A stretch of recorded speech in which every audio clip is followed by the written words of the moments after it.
Hello. Hi there. Hi, Chris. Hi, Christy. Hello. Good You're to. nice and clear. Welcome to the show tonight. And we're actually Wednesday night live going out across London, America, Australia, and even New Zealand. That's very good. Yeah, I've even got a bit of South Africa here as well now. Tuned in. So how's it been, Christy? It's good to hear you. I mean, we haven't caught up in a while. So much Yes. going on Yes, in the good. world.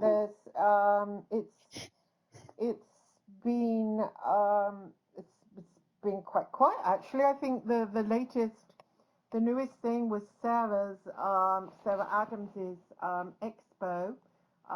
She went live at the expo and got, I think there was 50 people in the room, and got I think about 30 of them to accept ET inside of their minds. She called them down, and the ET jumped inside their minds, and these people had the experience of these ET speaking to them in their minds. So that's quite exciting.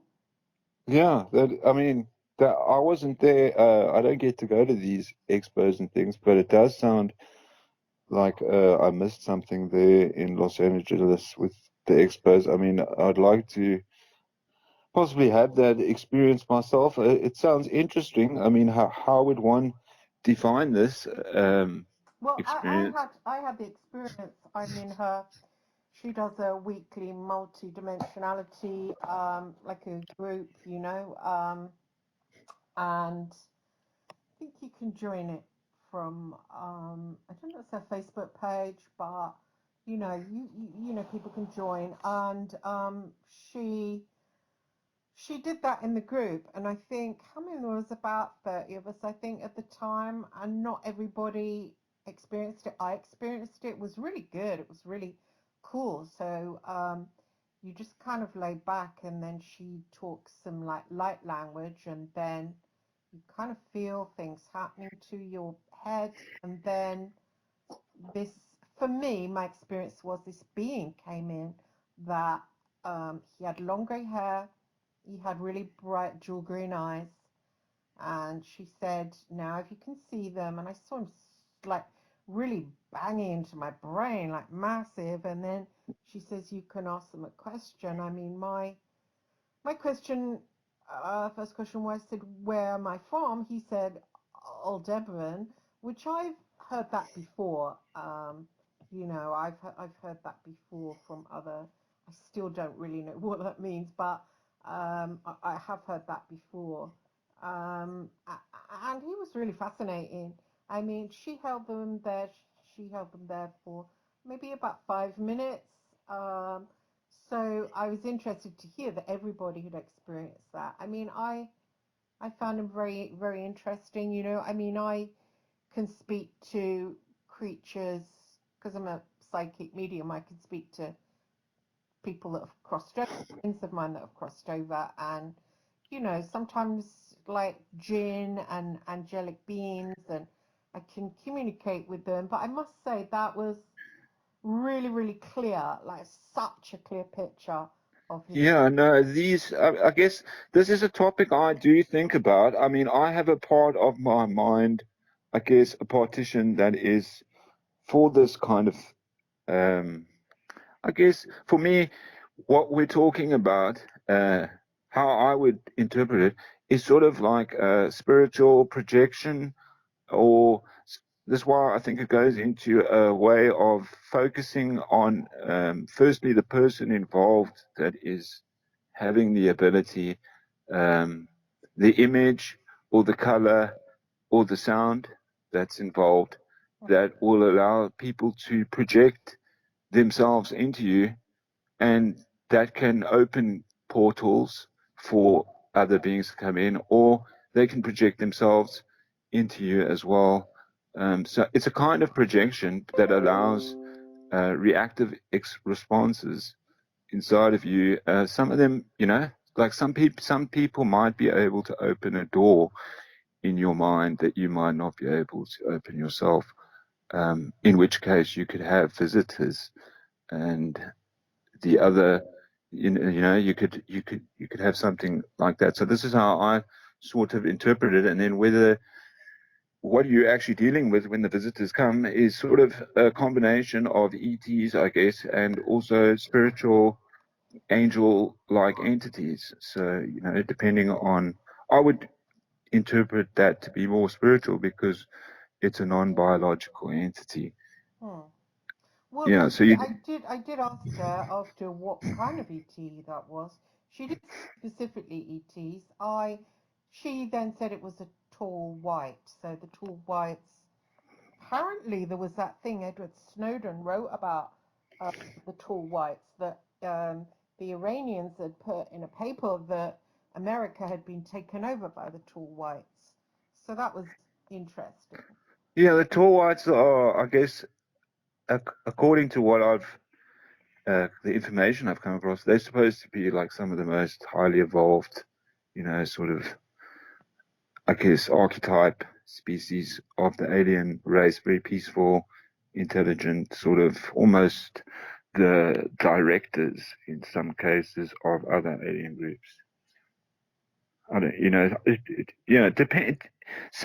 depends on, there's so much information that's controversial and it contradicts, but that's kind of the way that I've gathered it throughout the years, is that in the narrative, if you go into that narrative and you kind of go into the narrative, then there are sort of levels or hierarchies, higher vibrations of beings that in some kind of, they're sort of spiritual guides or directors of in some cases they come down and help other creatures on a lower vibration or on another level, sort of, and that gets into like Middle Earth, Lord of the Rings kind of thing, but on a vibrational sort of level.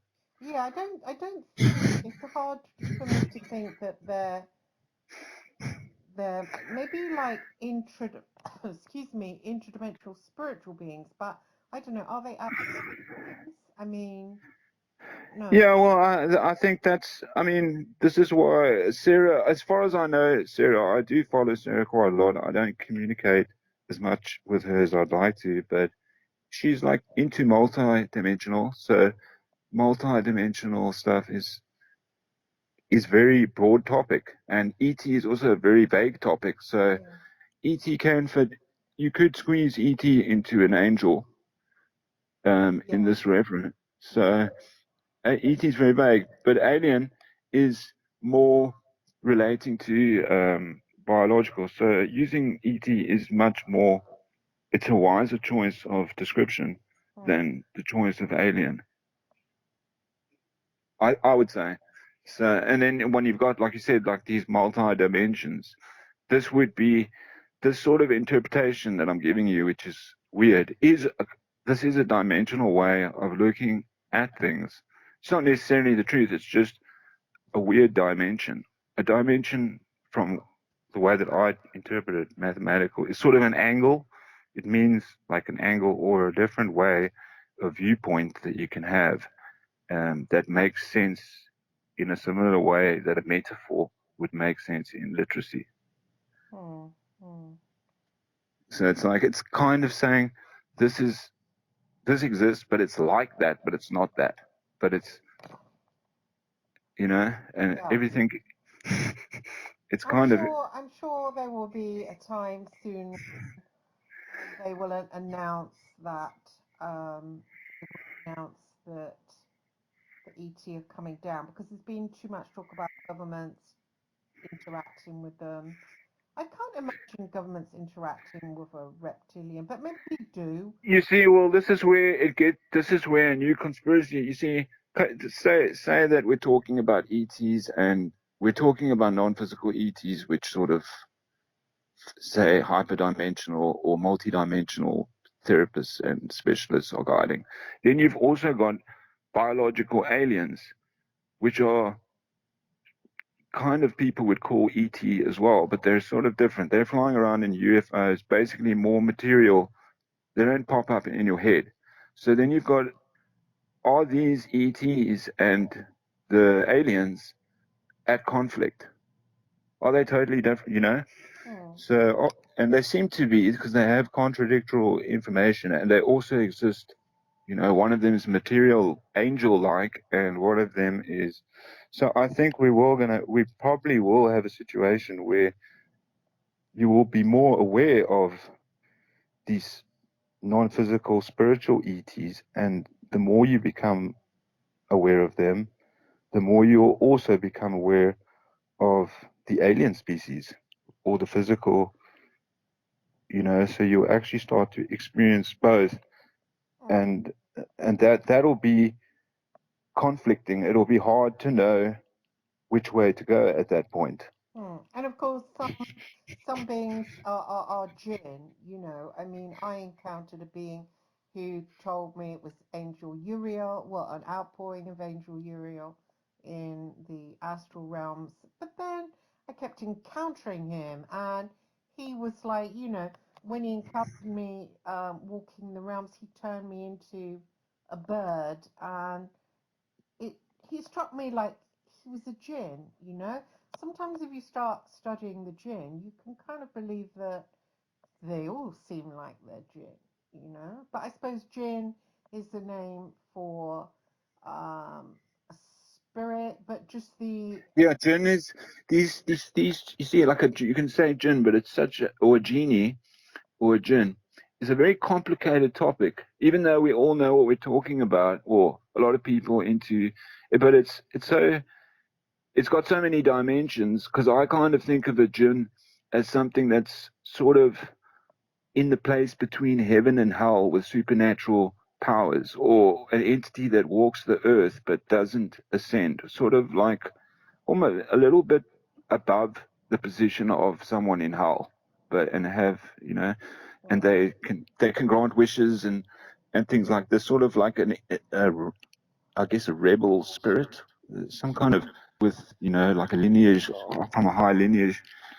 Um, it's kind of vague because there's so many interpretations, but the way that I see jinn is sort of like they're not normal spirits; they're very high class spirits, mm, and they're locked on Earth. They walk the Earth, and they basically control this realm in the way that the devil is supposed to. I You know. don't think they're like Uh, that. I think they definitely have their own like realms. Like they have realms. I've journeyed in their realms. They no, well, they have, like, if in Aladdin you've got the lamp, right, and have. the genie lives in his lamp, but he goes in there to grant to, you know, this is sort of the place they can go to, which lamp is sort of a metaphor for, I guess, their world where they go into, but and they can come. I guess it's not as simple as you rub the lamp. Well, I guess you think about a jinn, and one might come out of the behind the curtain of the invisible landscape. Well, You know, so I think you're right that they according are. to Brian Barrett, he said that around the Earth there's something called the calf, and the jinn live in that area. And then if you're tempted as a medium or a shaman to journey in their area, which is the calf, then you sometimes become one with them. And then if you do, you have to go to there. You have to become. And then you'll end up being a genie yourself or a jinn. Yeah. Uh-huh. Yeah. Okay. Yeah. Well, that does make sense. I definitely, when I was spiritually attacked by that serial killer, the Hillside Strangler, when he spiritually attacked me the first time when I was getting visions, and I knew it was him because I could feel his energy, you know, and that he had thrown it at me.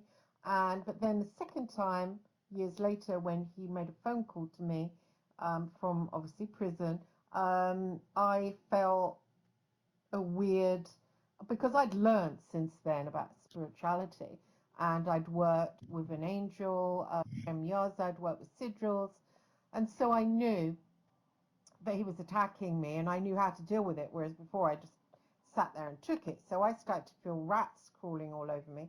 I started to feel as if my body was being chopped up, and it was pretty intense. So I immediately called for my jinn. My jinn couldn't get rid of it. Then I called Hmm. the Shemyaza, who I'd been working with, and he immediately, as soon as I said his name, everything went flat. And I found myself on a boat facing this creature, and it shapeshifted from a double of Bianchi into a tiny little snake that was spitting at me. And I tried to find out what I asked, does Bianchi know about you? He said he did.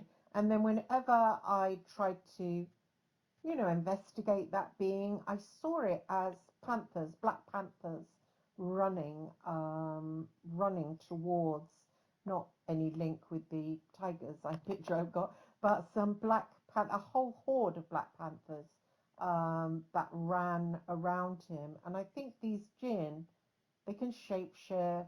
Some of them hate humanity. They're called the shaitan. And I think it's the shaitan that drive these serial killers to make the females suffer, with rape and torture. Yeah, I mean, I was just thinking there. I mean, just a strange, like panthers, for instance. If you start, if a way that I dream my dreams, I would say if I saw a panther, which I also have seen, I start questioning. Okay, panther. Why am I seeing panther or strange birds, things like this? I go, oh, is that something to do with Pan? Because Pan is the god of that sort of playing that tune in the forest, Right, and he might be giving you the sign that that's Pan. right. This sounds, I don't know. Those are subtle things that you can find. Hmm. You can't really bank on them, but I'm somewhat aware of that. You go, oh well, isn't that a strange coincidence? And Pan sort of relates also directly to what we're talking about, which is Okay. mischievous. It's like a mischievous, but also can be helpful spirit. Hmm. Well, it's more than mischievous because he had tortured women. I mean, Yeah, no, that side of it is very dark. But I really guess dark. that also associates with there is a very dark when you hear it's like these Pan people, a lot of them won't be bad, but there is a bad side of that, and that's very bad. You know, Hmm.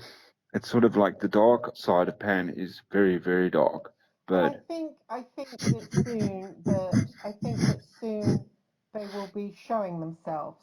I think that whatever they are, I think that soon that they will show themselves. I mean, some people think the Anunnaki are returning, but I think it's just these beings are going to maybe make themselves more because the Earth has changed with the ascension, the energy. like I think the Anunnaki and the Terror or what are the Irish, the Terror or I Tuatha De can't. Danann. Yeah, I think that the Anunnaki and then them are somewhat related, Yeah. but they're a similar kind of species. And what was interesting about some of the Irish myths that I was reading is they sort of are a spiritual people, or the Terror however you say it, because I can never pronounce. But what the story that the best version of it was that there were spiritual people living in the non-material world, which is sort of a dimension that exists parallel to this one. And at some point, they could, at will, it's almost like they would just come out of nothing and have a material body, almost like an angel that can fully materialize Hmm. at any point and then go back to being a spirit. Um, Very strange. And that's how I imagine the Anunnaki were like that as well, where they weren't just spiritual, they were sort of ghosts for the most part, but at some points they were taking on full, solid um, archetypes and avatars. Hmm. And yeah, very interesting when you start imagining that happening, where some of these entities you might meet in your head will be able to materialize, I guess. Yeah, I mean that would be good. But I think you're right. The two Danann and the Anunnaki they probably are, and probably those beings that lived in Egypt before they got squished. The ones that were interacting with the gods a lot more than we do. The pharaoh. Oh yeah, no, there's a huge tie-in between Egypt and Ireland and North England, like because before Egypt, I don't know if this is true, but this is a narrative that you could think of that before Egypt, when it was in its great time, before it started falling, there were a lot of like wise people there, and they started to move parts of certain, not the whole, basically partitions of or fractals of what existed in Egypt to other parts of the world. And I guess those parts already existed, but it's these occult groups that were in Egypt knew about them. So they would know, I guess, the ley lines. They would already be aware. There would be other occult groups that we're not really aware of, but they sort of moved. One of them supposedly married an Irish princess, or it may have been the other way around, because I can't remember where I got all my information, unfortunately. But this is just a story: is that at some point, not at the end of the Egyptian empire, but very early, certain branches of them carried information from, a source, an original source that got lost and that moved around. This is a similar story that happened with the Templars and the way that they moved stuff from the Temple Mount. Yeah, that's true. So Yeah, I kind of think definitely. that happened with Egypt a lot. I mean, this is also still the case. I mean, there's a lot of mysterious things getting moved. I always used to get puzzled because I used to sit and I used to go for a walk on my lunch and sit next to Cleopatra's Needle, and I always used to think, why is this here? It's in London. I don't know if you've ever been there. It's kind of a weird. Yeah. Yeah. So I just Uh-huh. thought, like, how did this get here? What? Like, I used to sit there and think, like, how did Cleopatra's Needle get here? In the middle of, I think it's like by the Millennium Bridge in London. Hmm. So it's How like did it? mysterious movements of, I guess, because they would say that there's information stored in that rock. Oh, When it I gets see. very, and it's like the information itself would be moved around, similar to like the King's Rock that's in England, that they believe if you get mounted as king, you have the stone of, what's it called, the stone of thrones. I know the one you mean. Yeah. Yeah, so I think they, well, that's also known as Jacob's pillow to some people. And it's almost like the certain information was stored in the rock itself, Hmm. I guess, on an occult level, esoteric level, and that information gets moved around and then influences um, the area around it. Hmm.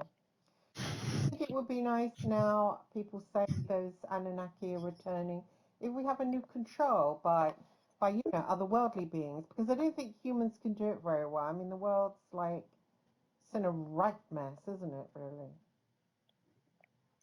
Yeah, no, sure. I think you never know. I mean, like I said, there's so many aspects to all of these stories, but the genie and the jinn are always popping up in my they're interesting things, and always when I speak to you, you always bring out Hmm. interesting stuff about it. But yeah, what else is happening that we can go into before I lose myself in the genie world? Not much, apart from to say my genie, I, when that Sheikh Ben Halima came on the show and he told me that I had been under witchcraft, and he said, what you have to do is go into your dream tonight and ask Allah to show you the face of who's put black magic on you. So I forgot the show. I watched a film with my son, then went to bed, and I was in my dream, and the sheikh appeared, and he said, "Have you remembered to ask Allah?" And I went, "Oh shit, I forgot." And he goes, "I'll do it now." And we were in a desert, so I goes, "Okay." And then this person appeared in front of me, so I had a fight with them, and that's what he said to do. And then when I'd finished, I turned to him and I said, "What now?" And I looked, and there was a portal, a circle, and it looked like it had white fire. And I said, "What's that?" And he said, "Oh, that's the portal to their world." And I said, "Well, can I go in?" And he said, "Yeah, sure." So I went through the portal, but when I did, there was a gatekeeper on there, and he said, "You can't go through as a human. They don't like people. So I said, well, what do I do? And he changed me into a spider, which is very tiny in the sand. And I didn't like that. I said, change me back. I don't like this. So he changed me into a bird, and I flew over their land, and it was really interesting. And then another time, I had an argument with my son, and he said something to me I didn't like, and I thought, oh, sod this, sod being alive, sod everything. So I laid on my bed and I had the prayer that I want to sell my soul to the devil because I was sick of being alive, sick of, believing in a God that doesn't seem to give a damn, and the sort of endless suffering of being alive. And so I said, I want to sell my soul to the devil. Anyway, I found myself in a cave, and there was a giant wolf, and the wolf was Fenrir. And I said, I want to get to see Iblis. And he said to me, you shouldn't even talk to me. And he kind of But me, but then he let me climb on his back, and he took me to an island, and I got off his back, and there was a jinn torturing a woman tied to a tree. And the jinn said to me, tell me one good reason why I shouldn't do the same to you. And I said, I've come to see Iblis. And he said, well, you need to get on that carriage. So then a carriage pulled up, and out jumped these two hounds, which I thought were the hounds of hell. now, were you scared? Were you scared when this was happening, or did you feel fear, or were you like just sort of on a mission? Yeah, I was on a mission. I'd had enough of being alive, so I wanted to get to see Iblis. And so I got in the carriage, and the carriage rode off, and it started to fly, and then it flew over this lands, and these lands had the shaitan jinn in, and they were like seething. I felt this seething kind of thing. I actually experienced what it was like to witness evil, because that, to me, is what evil is. That kind of seething that seems like it's got razor blades in it. So I felt their feeling. And then the carriage took me to a castle, and it was a really beautiful desert kind of castle. And I went in, I ran up stone stairs, and I went into a room, and I asked loudly, where's Iblis?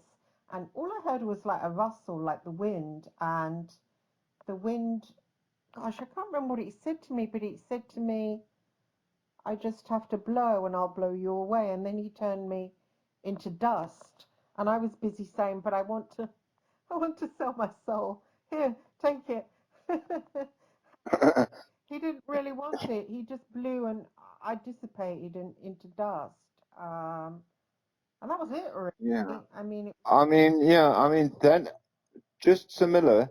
What I'm thinking about when you're telling me this is, and it's also been on my mind for a while tonight, is the netronomicon has exactly that kind of narrative. Is sort of you move through these passages, and it also relates to the area where the jinn sort of lives, because you go to the jinn in order to go navigate through this map, I guess, the astrological 13 or 14 star map. There's all these gates, and the jinn are supposedly are one of the closer gates. And as you move, like the planets are also gates. So as you move through the moon and you go through them, there's a guardian at each one, and they're not that they're not interested at the top where you get to, I guess, Pluto or Jupiter.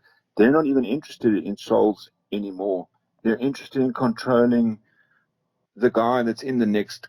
They control all the people that's in. It's like hierarchies. mm, So the only people that are really harvesting the souls are, I guess, the outer layer, or I guess when you think that, one of one of the early layers, the higher layers are sort of trying to get a grip on the layers below them, according to the Netronomicon. mm. Yeah, I mean, I'm glad I couldn't do it. I thought about it the next day and thought, that was wrong of me. Um, and I've had that before. What happened after I had those journeys? This creature appeared to me and seemed to not be able to leave me alone. And he looked like Pinhead of Hellraiser, but without the pins. And he told me that he was my Jinn.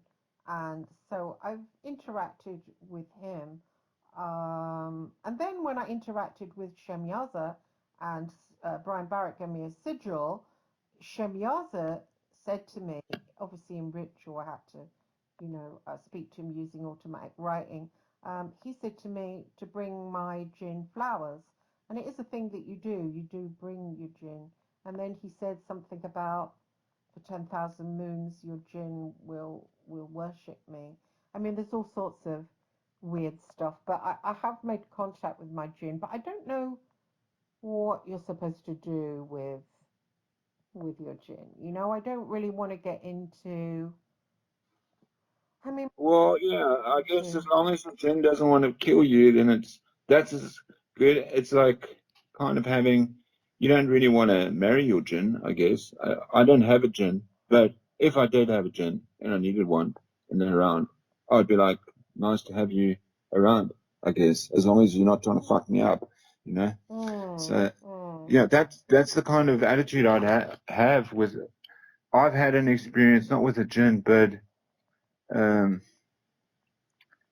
basically Eris, which is, Isis and Eris.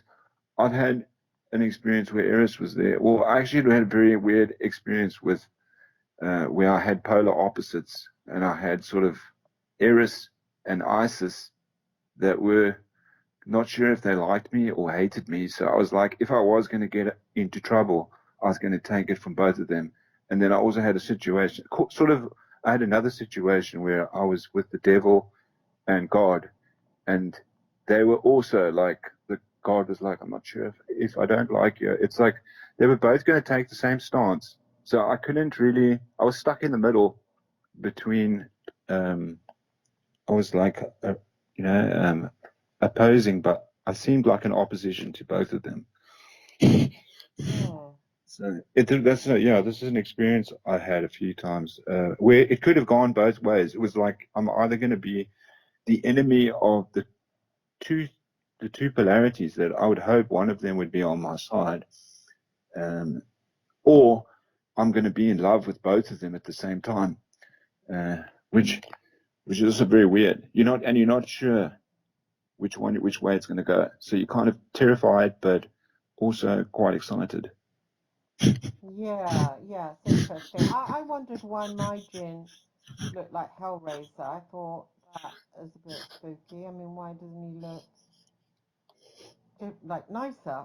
You know? Um, yeah, I mean that is a problem when you meet something very intelligent that's not as nice as you might hope. Well, I mean yeah, yeah.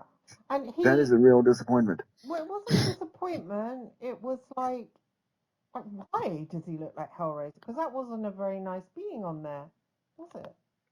Yeah, that's not a nice image to give you in your head, but Maybe, maybe I get yeah, these maybe he was like that, and so I'm seeing him like that. Maybe. well maybe if you don't take it literally, which I don't, it's like Hellraiser isn't necessarily Hellraiser. It's trying to say your mind trying to say this is something that typically you would look at it and be terrified, but it's not as Oh. bad as you might think. In other words, it's not a Hellraiser, but it looks like a Hellraiser, Oh, that's you know? interesting. Yeah, because I think that those Hellraisers, they were Jinn for sure. They were Jinn. They were dark Jinn, but they were frigging Jinn. I mean, I knew that when I first saw them. That they weren't. It was him. It was a depiction of Jinn for sure when they appeared, dark ones.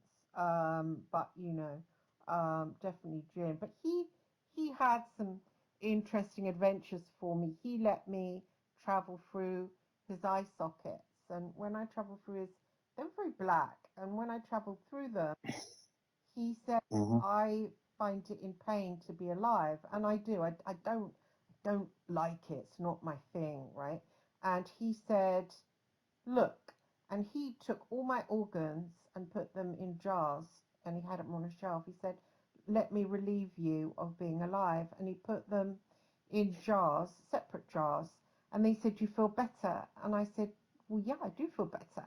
And I looked down, I was just a skeleton. And then he said, and then the final part. And he grabbed me around the neck and he kind of bust my neck backwards.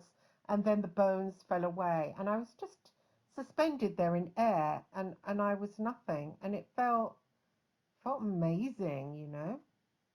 Damn, yeah, that is, I mean, sure, that I can understand that. I mean, to a lot of people that would sound incredibly dark, but I get what you're saying is that, you see, that for me is exactly the Hellraiser experience.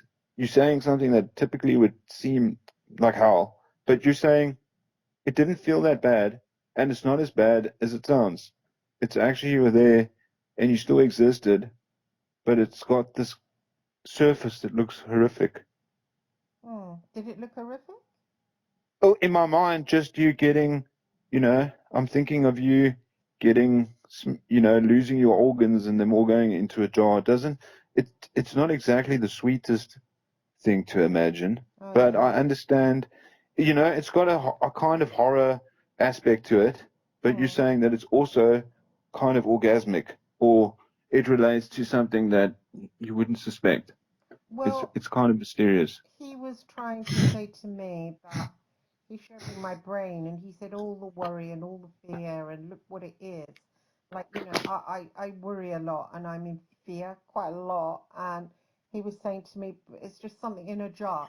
It's not actually you. And now you're not feeling any worry and fear. And look, it's all there. It's that. And it's just in a jar. And so, Yeah, so you're kind of now separating yourself from your physical matter, which, yeah, yeah, so yeah. it's kind of it is a spiritual teaching. It Um, was, it was. yeah. And I felt great because I do suffer in the physical because, of frigging money. And I wish I'd have come here and just thought about money, money, money, money. Because if you do, you thrive. And if you don't, you can really go under. And it's cold out there. I mean, I haven't got heating on right now. I'm freezing. Food has gone up. I've been around a long time. I should really have my nuts stored, loads of nuts stored up. But if you're a spiritual being, you just like don't live like that. So I haven't got nuts stored up. So people that have lived with focusing all the time on money, I'm going to get a big house, I'm going to get money in the bank, they're okay now. Whereas I'm freezing and suffering and in fear because, oh, will it get worse? Will I be on the street next? And I don't like Yeah, it. I get you. The people I don't that like it. store a lot and you don't, I'm kind of this. There's a look. A lot of people store a lot, and they've been storing for a long time, and because of that, they're a little bit better off today. But they don't have, because you haven't been storing and doing the same thing. You pick up an experience along the way that they don't have. So this is the problem: is the people with a lot of storage, or the most wealth, don't have a good story, and then you got you with a good story. So this is all the good stories and the good experiences are not stored, you know.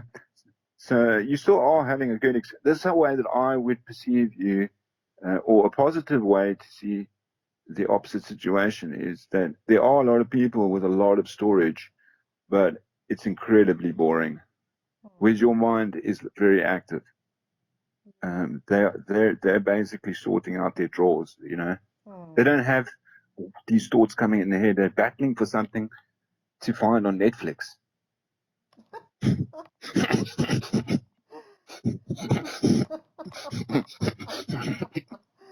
Yeah, yeah, you're right. And of course, there's not much on Netflix. I watched a film last night called The Tree of Life. Oh my God. It had Sean goddamn Penn. And oh God, it was about this guy, Malik, who the director and the screenwriter. He'd written this story and it was all supposedly deep. I watched it. My son watched it. My son was horrified. I was horrified. It was just crap. There was no story. There was nothing really happened. It was just someone jizzing off their life story, like, oh, my brother died and, oh, life and death. It made me think of death. And he jizzed off for 2.5 hours. And there was no story. There was literally nothing, but it had a lot of stars in it. So it makes people watch it. Brad Pitt, yada, yada. And I felt hijacked my time. It was very annoying. And I felt angry because Yeah, I've got a story, my life story. There's little bits in it that people can get things out of. And yet I can't get, a publisher for it right now. Yeah, right. You definitely are underrated. I mean, I would say I'm an expert at people who are underrated, I'd say, because those people interest me the most. I also always back the underdog. You Hmm. know, I'm that kind of guy. But you've got this. What I mean is these shows that they're putting out are so boring, and people are rigidly doing this. Hmm. But I can't watch. It's easier for me to find interesting stuff in what you're saying on the telephone than it Hmm. is to actually flick through some of the shit Oh, on it's Netflix. really bad. It's It's like really bad. It's it's like really watching bad. paint dry. Oh, it So was like watching paint dry. It was. I thought, oh God, it was so, and there was some guy on some app that my son had, and he said, "This has stopped me. This movie has stopped me from killing myself. I've stopped thinking about suicide now." Anyway, looked down a few posts, and the poor guy, he was an 18-year-old kid, had offed himself, hadn't he? And I thought, is it the bloody film? You know, did he watch it once too often? And then because it's like it had these rolling clouds, and it had like showing a fetus being born and then death, and you're supposed to go, oh wow, it's so deep, it's like, what the fuck, if human life was the only thing going on, I would just want to kill myself somehow just to escape it, because there's more than humanity out there, and that's the exciting part. The non-human part is the more exciting part. yeah, it is. It it is. That's the most important thing that feminism can teach you is the non-physical part of things is a very important, that's one thing that I actually learned. It's not really feminism, but it sort of says if you're not really interested in, you know, I guess you're not totally interested in the material object, you're interested in the subject. It's very subjective, and because it's subjective, it's quite broad. The subject goes on forever, basically. Yeah, exactly. Yes, it's far more interesting. But there's so little. I mean, there's not very many films about that kind of thing if you think about it. I mean, not really. Then you have to go into the realms of horror. So then, if you want to watch something spiritual about even spirits, for example, you start seeing gore. They call it horror, and then of course you start seeing people getting chopped up and loads of blood everywhere, and you think, hang on, why can't I see something that's spiritual? It's about beings maybe, but there's no, penises getting chopped up and squirted Yeah, and like stuff that's hinting at, I guess, a kind of sexuality and love that's not really syncing up with what you wanted. I mean, everything that they do on TV doesn't sync up with the way that I'd like. They portray love and they portray all of these things, but it's like, orange drink and not orange juice. Oh yeah, You yeah, feel like, damn, you like, that is quite nice, but it's not the real stuff. You yeah. don't get that. You'd rather have that 80s. So many times I think I'd rather have that 80s quality static picture with a good story Hmm, than this super good picture and no story. hmm, But this is the weird thing that my brother also tells me is that in the 80s, for instance, in Hollywood, right, all the superstars were doing horror movies. So they were getting, and that sort of brought out a huge, nice storyline. So from the dark, we had a very good storyline, even though a lot of the movies were heavily scary and quite twisted. hmm, Then in the 90s, it started to get like, okay, we can't have that kind of horror, and then horror was like cheesy. It was hmm, more like you didn't even want to watch the horror. There was no mystical side to the horror. It was just like hmm, Jigsaw hmm. or Chainsaw Massacre Oh or yeah, something like. yeah. Well, There it's was no, the same with American Horror Story. That's got a lot of spiritually stuff, but again, they got the blood and the gore, like loads of it, like vampire stuff. I mean, it's almost like they're trying to the people that should be looking in that direction. They want to turn them away from it. oh, you know what I was going to ask you actually, um, because I came across, I've got I don't know if you ever heard of Tracy Twyman. Yeah, is she a comedian? No, she was an occult researcher. Mm-hmm. I just thought when I listened to her because I've got an archive of her stuff. She died. She's one of these. She's probably the most interesting, one of the most interesting girls. And I find her. She was quite masculine in her voice, but you should look up. She's got information relating to this kind of occult topic that would. I was thinking, who would really like this is Chrissy. So, I mean, her stuff's quite hard to get hold of. I've got a magnet to get some, but there are some shows on YouTube. And maybe just check her out. Like she talks about all the occult. She'll go deep into like the French Merovingians and the occult rituals, and also talks about jinns and genie. And I don't know. I was following her for quite a while, and then she ended up mysteriously getting killed, which made her even more interesting to me. But yeah, yeah. I just thought, yeah. How did she die? She got. It's very loose information, but she basically went to there's this guy called Isaac Cappy who died just before her, and she was investigating something there, and she went to this strange. She was also getting harassed online by she thought was some kind of artificial intelligence. The way that she explained it was something that's very good was taking over a lot of her stuff. Then she ended up in this strange like campsite in the middle of like quite far out, and she ended up getting hung in a shower. As far as I know, I mean the stories are very vague about how it all happened, but I've tried to find out as much as I could about it because I found it very mysterious. And hung in the shower? Yeah, like hung, like suicided, but so badly that she couldn't have done it herself. So was it treated as murder?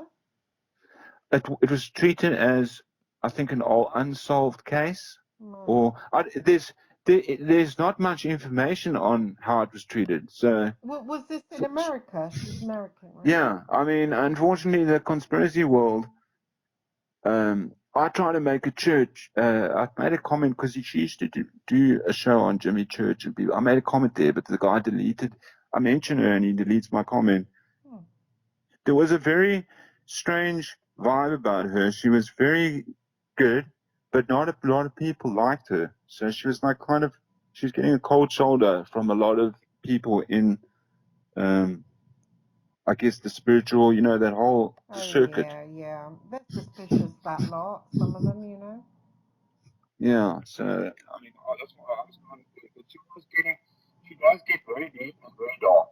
So it is, but you have to have I guess, an acquired taste to listen to her. But she's not really a dark person. She's sort of very brave. She's a very brave woman. Or she seemed like that to me. But yeah, you should check her out. I mean, I'm just blowing air up her ass right now. I will. Yeah, you should. Yeah, definitely check her out because she's the way she speaks is pretty good, and people don't speak like that today. So I was going through the archives last night because I just thought, fuck, I can't listen to this new stuff that's being released. I need to go back in time. I need to go through the. Yeah, of course. Some of Max Spiers' stuff is nice to listen to. I noticed Miles Johnson's put some of his shows up, again. Yeah, no, all of those shows were interesting in the time because you guys would throw things around, and what I liked about hearing you first off was that it was very subjective. So things would evolve, your ideas would evolve during the show. You'd go, oh, okay, and things would start, but it was more like building. So you didn't have a concrete idea of how it was. No idea. Yeah. And that's what made it so good. Yeah, but used to troll me and I know people used to even Miles used to tell you off, and I used to listen to him. I remember being in the UK. I was kind of working at Gold's Gym, and I was listening to you through one ear because I used to keep my hair down and I used to listen to shows while I was at work. And I remember him shouting at you once, and I thought, you know what, this is actually the only reason I listen to the show, because it's sort of not knowing that's guiding us.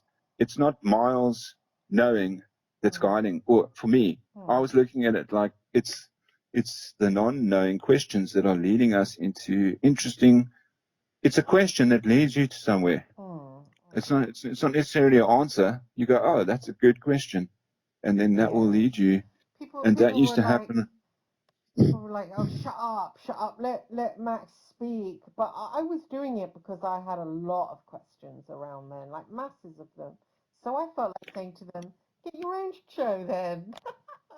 Yeah, I didn't listen to so much of you with Max. I know you did a lot of shows with Max. I actually, the most of the shows I heard with you, I don't know how exactly how I got into, must have got into you through Max and that era, and bases. I must have just thought I kind of liked bases because I saw Miles doing like cool stuff, and then I heard him interviewing you, and I also saw he was into VHS tapes, and I thought this is a very unusual way of recording. So I just thought it was very bizarre. So I thought I actually like this, and then I liked your questions and stuff, and you guys were always talking about, you know, stuff I guess that had happened in the past, but I was like, I'm not going to catch up on bases, even though I was like, fuck, I'm not going to go listen to bases 1 year and catch up. So I'm trying to catch up without not catching up, you know. Or I did go back and listen to a few of them, but Miles used to interview just about anyone. So you'd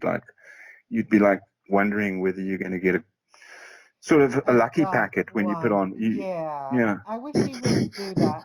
I don't think he had any need to do that, and he does that a lot, you know. And it just kind of, it's not fair on the guests that have been, you know, decent guests that have come forward, and he just gets, you know, some people are talking shit, and you just know. Yeah, you definitely have to have it's kind of good.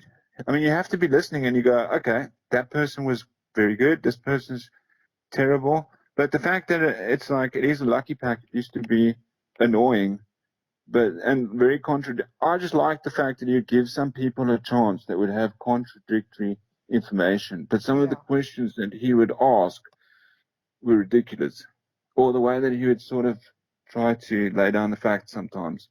But he Yeah, was a and cool guy as well. So sometimes he would stop you. Sometimes I'd be going down an interesting route, only because he'd enlighten me on things. But then he would kind of stop and turn the car around, which was sometimes frustrating, you know. no, you I enjoyed the back and forth. I mean, I remember the chemistry better than some of the conversations.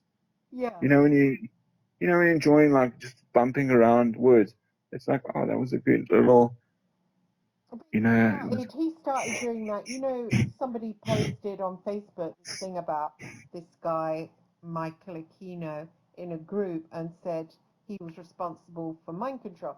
Now, this is the same person that read my book, In for the Kill, and said, "Oh, you've been under MK Ultra," which obviously made me. Well, I grew up in an orphanage run by the Catholics, and obviously I was fascinated by the subject, you know, because I've been out there with the Real IRA, yada yada, worked for XMI6 people, so fit the kind of bill. And so I was investigating it because I want to find out, you know, what. yeah, that was your doorway into this. Like you had a Yeah, very strange way of entering it and to find out whether you were a victim and then yeah, sort of, exactly. Yeah. yeah, And I know, I can see how you got in here. It's sort of like, I wanted oh, and to, then you opened up yeah, all these other things started popping up in front of you. yeah. Like, what have I And gotten myself into here? if I wanted to get my own back, really. I mean, I'm quite angry at the Catholic Church.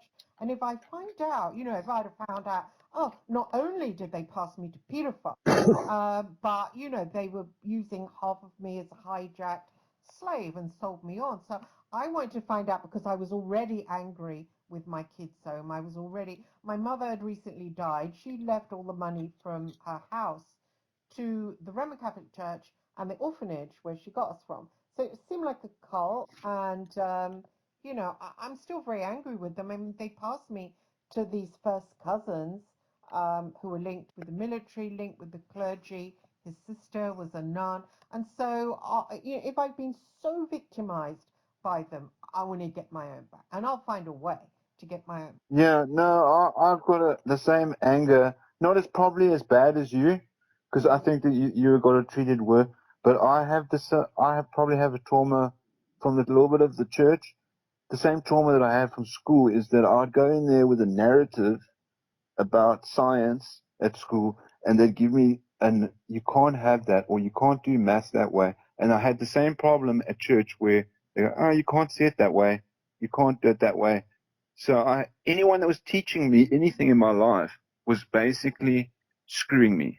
That's whether it was at school or whether Sunday school or whether it was Same at here. school. Yeah, same here. It's like, yeah, it was irrelevant to me. But If you were teaching, Miles, yeah.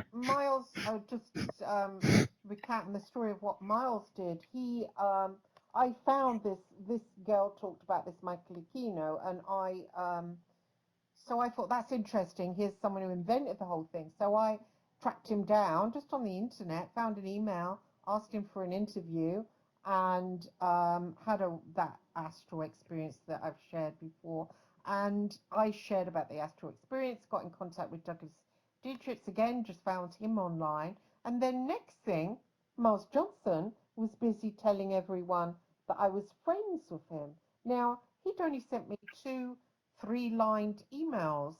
That's not a frigging friend. And he started putting that out. Then he started putting out that I'd given him Michael Aquino's bedside phone number that I certainly didn't have. And it just pissed me off that, that they have to go down that road. And then Douglas Dietrich, he did it too. And he started saying, oh, I let Aquino come round and rape my son and all this stuff. I know it's like really far out, but oh yeah, you've got an altar, and the altar thought that he was George Clooney, and it's like, hang on, hang on, hang on.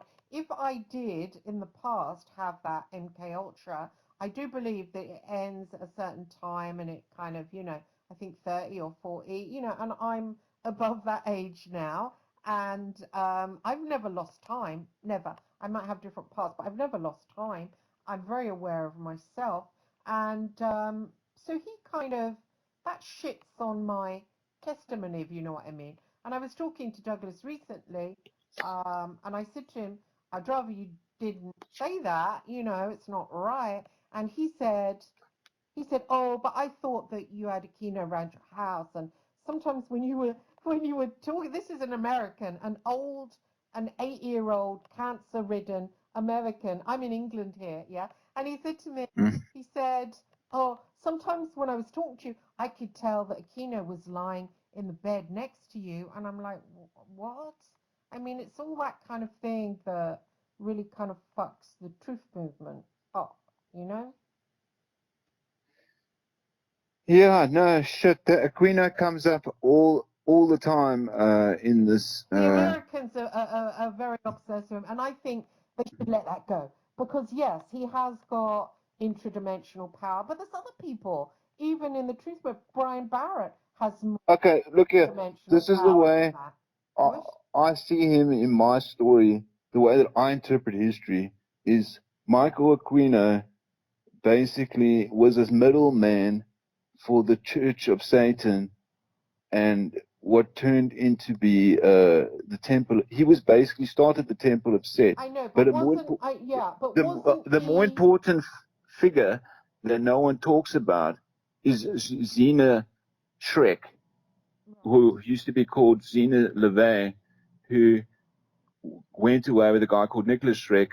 Now those characters are much more. They're directly related to the she was directly related to the Church of Satan, which was where Michael Aquino got initiated to go into the Temple of Set. So these are the two main people. They joined. I think she was like the High Empress. But Xena was one. aren't these people? Yeah, we all know about them. They all dance around naked and have little orgies in the woods. But the real controllers of the world, you're talking your Pope, you're talking the Roman Catholic Church, you're talking the Jesuits. You're not talking about the people that we sneer at and laugh at. and think of as weirdos. Well, it's just a way that I guess we remember. People remember the parts about Aquino. They kind of say, okay, he comes from the Temple of Set. And he was the military operation of psychological sort of intelligence. But they don't realize that it all roots out from, he was a member of he was bigly influenced by the rituals that were taught to him by Nicholas Schreck and Zena, who, without Zena, he wouldn't have had a temple of Set.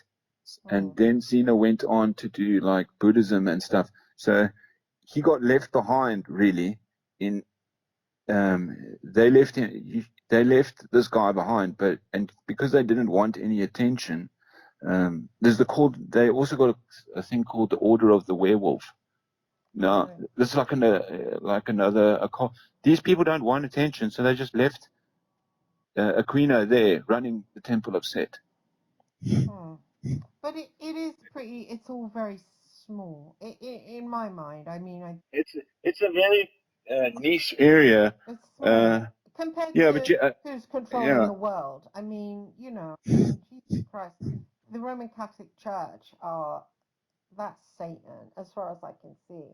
And it's got power and it's ruling. It's not these tiny little people, that are being outed as pedophiles and, they're finished.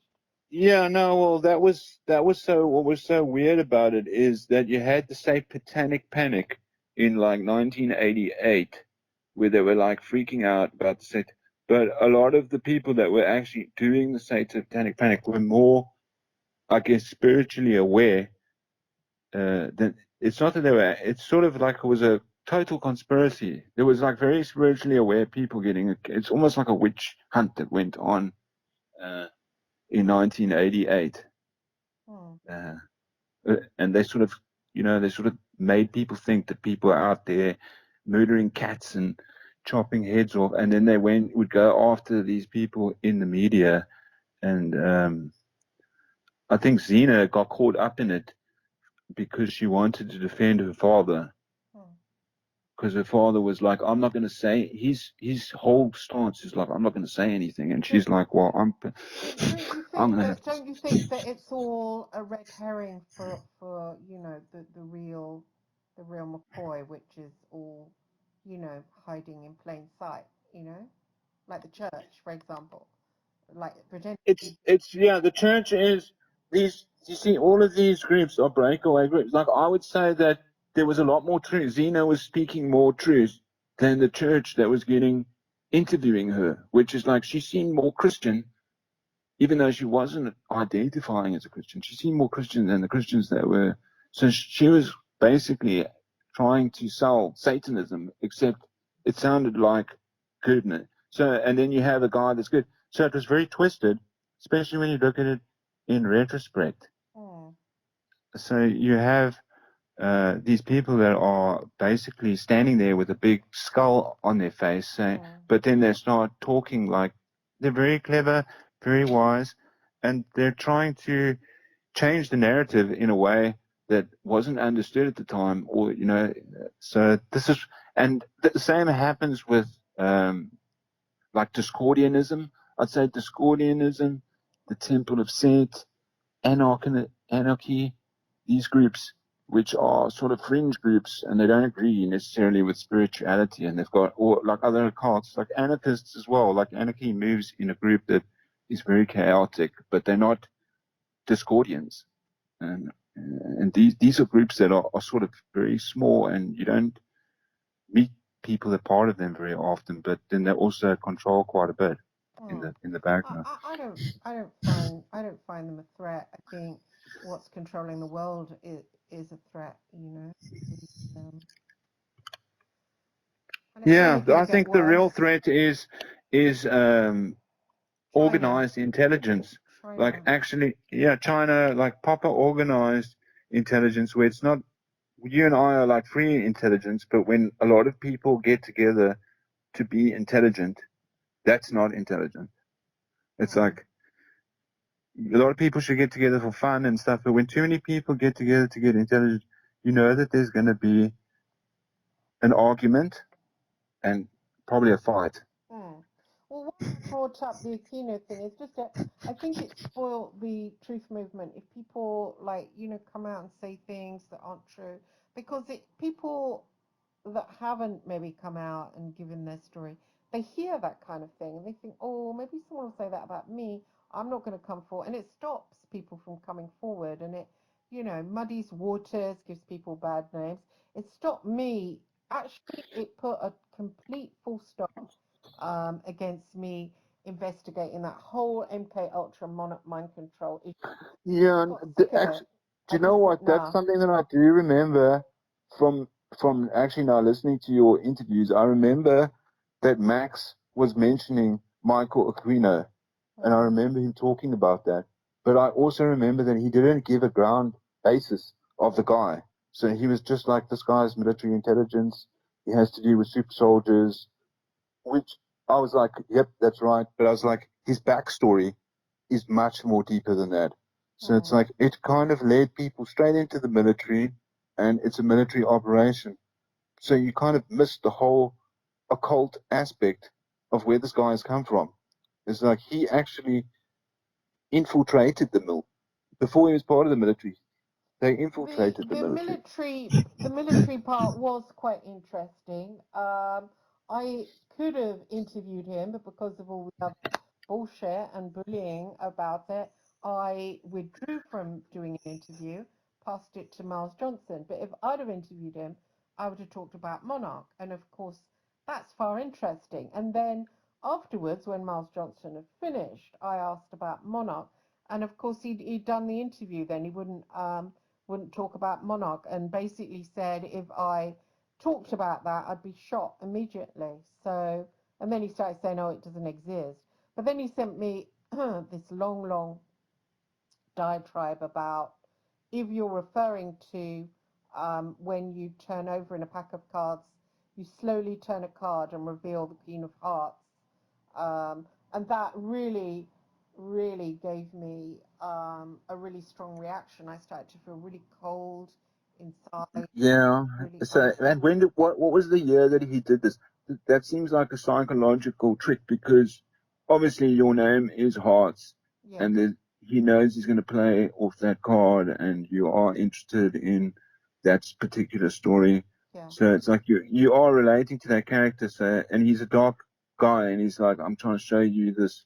So I just wondered if he did. He must have researched you, and he's like, okay, I can see this girl likes to think she's the Queen of Hearts. Yeah, you know, I'm going to Well, try and I don't know. yeah. That seems, and So, that's something that a psychological person yeah, would do. well, he obviously came to me astrally and had that experience. So he probably sniffed all over me.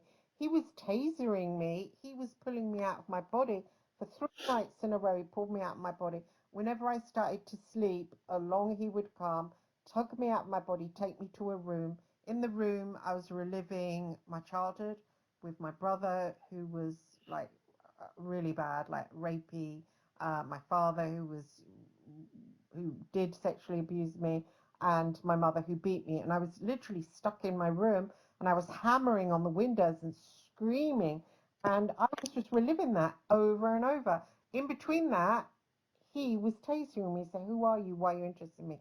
Who are you? And I didn't know who I was. And then I had that little spaceship come. I think I told you before, that little cylindrical spaceship, and it fired down a golden beam onto him and he fell on the ground, and then the visitations by him stopped. So that was good. I don't know who they were that saved me, but it would have probably gone on night after night after night after night. Yeah, or I mean, I don't know if you saved yourself. These things can go on for a while. I mean, I've had a few. I guess you could. Some people would call those like dark nights of the soul, or Hmm. where you go and you're getting totally overwhelmed with darkness. And some people kind of would say some people can send you the dark night of the soul. I'm not sure if that's the way that works, but that is the way that he would believe that it works. So he would be like, I'm going to send you. It's it's similar to saying someone's going to send you a demon. Yeah, well, he's up to it in black magic, so I suppose he had a free for all. I didn't know much about it. Now I'm much more clued up. I would start fighting him there, but back then I didn't know shit about anything. I didn't have any entities to call on, so I just had to suck it. Right. Yeah, those are the moments that really, yeah, you see, that's where you probably got the psychological, it's sort of a trauma, Mm. and it's a trauma that happens inside, and it's so great. It's like you're facing the final frontier of, you're basically about to be uh, dissolved into an atom. I Yeah, felt like that. and then it had a tweet to Miles Johnson, putting out to his listeners that I was in with Aquino, whatever the fuck that means. How you can be in with a man in his 80s who's dying of cancer and who is married? Oh yeah, I'm in with him, aren't I? It really made me so angry. Yeah, that sucks when they do that. When Yeah, they put a spin on your story, story. like almost like They they cock did it. that with you a lot. They They did. sort of say, Chrissy's not interested. This is the way that I would look at the spiritual, or I guess the conspiracy. They go, Chrissy's not really investigating. She's actually got a crush on. It's like, you know what I mean?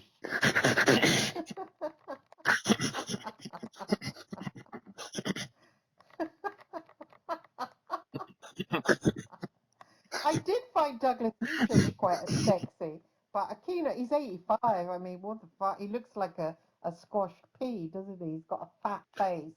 I mean, Yeah, but they make it sound like almost like if you start getting into something dark or like off topic that leads into a new area that's slightly different, then it's like, oh, you've got like a perversion over that topic. It's like it's not even. It's like you're crushing on that conspiracy so hard. It's like you want to sell us this, like yeah, That's how it seems to me. Is that they kind of make it sound like this is your heartthrob. It's like yeah, this information is like something that you're in bed with, and you're not really investigating it. You just sort of love it, you know. yeah, Uh, yeah. It's annoying, isn't it? I mean, Jesus. It actually put me off. It did. It put me off. And in the end, I thought, do you know what? Fuck that monarch mind control. I'm not even going to look in its direction anymore. And I haven't. It really did do it. It really did sort of. yeah, because they didn't want you to seem like the serious one. They Mm, wanted you to be like, "Hi, Chris is going to ask some questions, yeah," but this guy's going to, especially like someone else is like maining the thing, and they want you to be, which isn't a bad thing.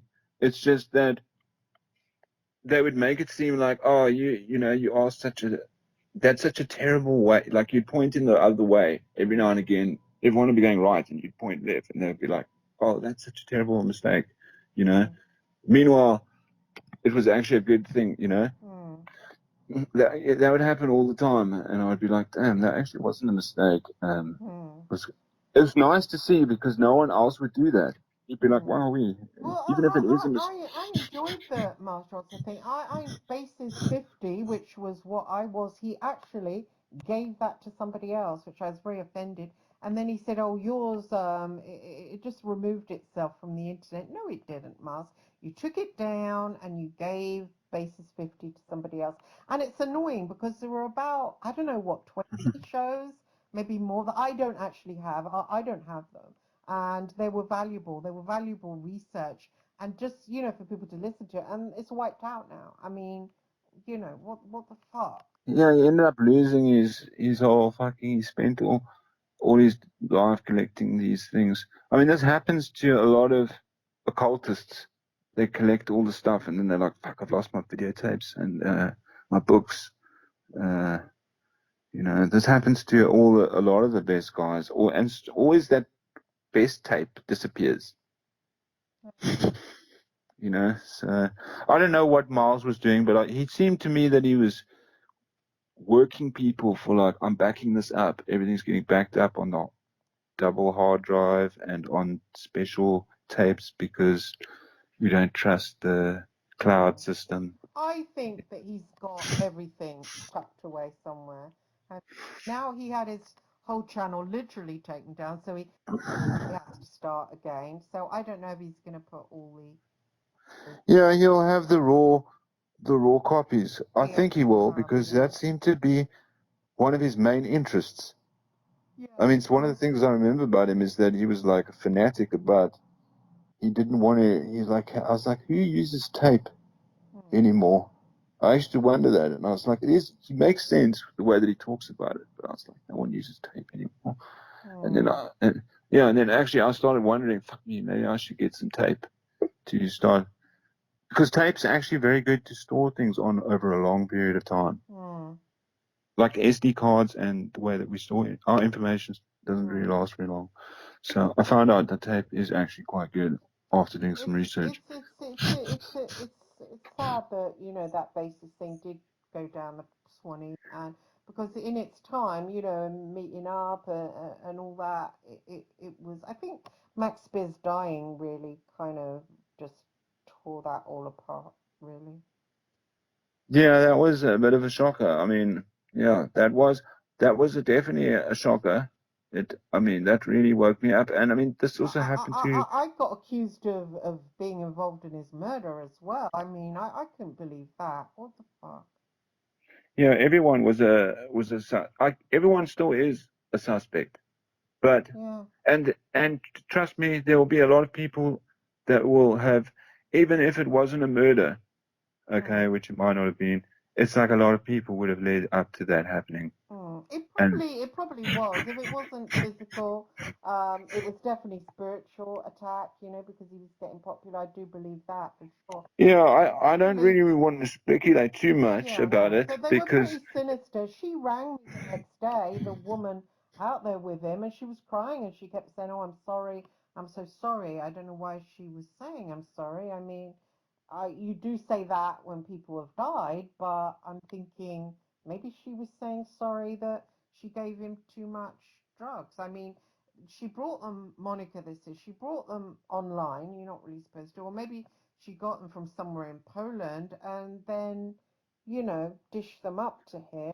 yeah, well, also you have to remember that holding a lot of information that if you're in the limelight, you're preaching a story that a lot of people don't agree with, then you're going to have a pressure, a psychological pressure of like, it's just going to slowly start. If you can't really convince everyone, it starts breaking you down, and that's where you hit the dark night of the soul. And it's like, if he wasn't murdered, he came across something that was, you know, intensely heavy, and that's what I think, and it may have involved other. I said to him in a show, I said to him, "I'm getting a vision of you," and somebody commented on this because Miles has reloaded.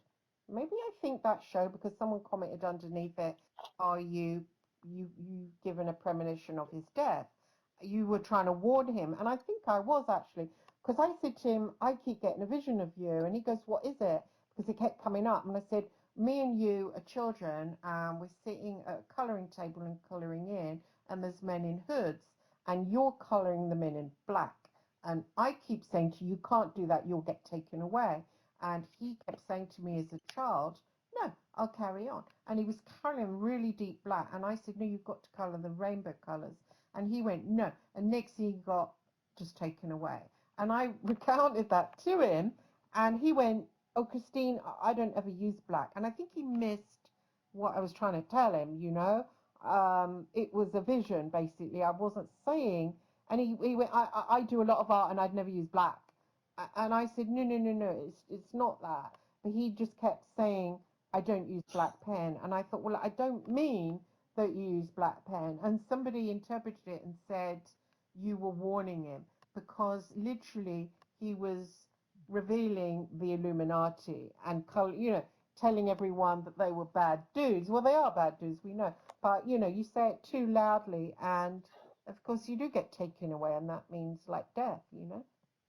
Yeah, I actually, now that I'm thinking about it, I think a similar array of events, you could say, happened to Max and Tracy Twyman. Those stories are very similar. If you research, well, obviously, one of them is a little bit, all the details are a little bit different, but people who are, and it's a question of whether they were murdered, and also I guess with Tracy, there's not really too much question of drugs, but drugs are also irrelevant. If Max was taking drugs, and he might have been, that's also there were certain people involved that were in the mix of what was going on there, not just with the pills or whatever it was, but also with the psychology that he felt like, oh my God, I need to escape this world now because no one is going. You know, he needed to. I think. I think he was definitely murdered. I do think Miles. I think Miles was maybe instrumental. I used to have some really weird visions of Miles, and I had loads of warnings to not go to his conferences. I would plan to go, and I was a speaker once, and I was supposed to go. And he's very angry with me for not going. But literally, I would have spirit pummel me. Don't go, don't go. And I was literally threatened by entities the night before in dreams. Don't go, don't go. And literally, I ended up not going on quite a few occasions, but it wasn't my will to not go. It was literally, I was practically pinned down not to go. But he they said that he said, well, he obviously introduced him to Stuart Sverdlow in the house in London. Sverdlow was the undoing because obviously he was out there in Poland with Sverdlow, and Monica was friends with Sverdlow, and I know they used that weird healing as weird medicines. I mean, they could have been using that on him as well. Who fucking knows? He was having loads of bad headaches. So if he was complaining to me about headaches and complaining to them, they might have said, well, here, have some of our weird herbal shit, and, knocked him off. Maybe, I don't think accidentally, because there's something very dark about it. And then, of course, Miles lured him out to Poland. And Max said to me, do you know what Miles is? This is only a little while before he died. And I said, like a gatekeeper. And he goes, no, something worse than that. And I said, well, it's weird. When I think of him, I think of him like The Lost Boys, the film The Lost Boys. And there was a guy who was dating the mother, and he like controlled the vampires. And I said, I think of him as that guy. And I think I meant that he controlled the super soldiers in some kind of way, or manipulated the super soldiers. I think that was what I was seeing him as, that kind of person that gathered them together and then put them out there, and then, just, I mean, Yeah, I mean, it was Caspar, very. Caspar ended in prison. I mean, It was. I mean, when I think about it, I wasn't totally caught up in that story because I was following a lot of people as well at the time. I mean, that was just something I was doing in my spare time. But when I think about how good that story could have been told if it was told right, and the way that if you just got the grounding of the story right, it was super soldiers, but the way that it was presented seemed much more to do with the military. Like it didn't involve the public. The way that I see super soldiers is that anyone is a super soldier. Like you are a super soldier, I'm a super soldier, but you just get initiated as a super soldier, and it's got nothing to do with. It's almost like an ET as it abducted you. You are a super soldier, and you're involved in these wars, and so it's got no. It doesn't necessarily. The military might be trying to mimic or duplicate exactly the same thing that you're experiencing all the time. Is these sort of experiences where you've been given a gift, you are involved in an astrological war that is of the mind. It is not physical. yes, You're not a real soldier, but no, you're an internal yes, psychological soldier yes, that is not present always, yes, in the body, but you are always somewhere fighting in a spiritual world. And that's the way it should have been. I guess I had to kind of sift through it to go, is that what we're actually, because it's so disillusive when you first. It sounds like well, basically like Russian X-Men at the yeah, beginning. there's no real words for it. I think the word soldier doesn't really do it. It's basically someone who's It's also like basically putting the aspect that this war is a psychological war, and it's not a physical war. Once you understand that it's almost like a dream war, then then it starts to make more sense. But if you start to make, you have to use the rules of a dream, which are, I guess, you know, I don't know whether he was doing something. It's like a psychoactive kind of perspective of the same information, which is saying, you know, you basically are doing these things, and it feels real when you're doing them. And if you believe in it enough, it starts getting scary and confusing. So it's like it becomes totally real, even physically. Yeah, You know? I know there should be a new name for super soldiers, really, you know.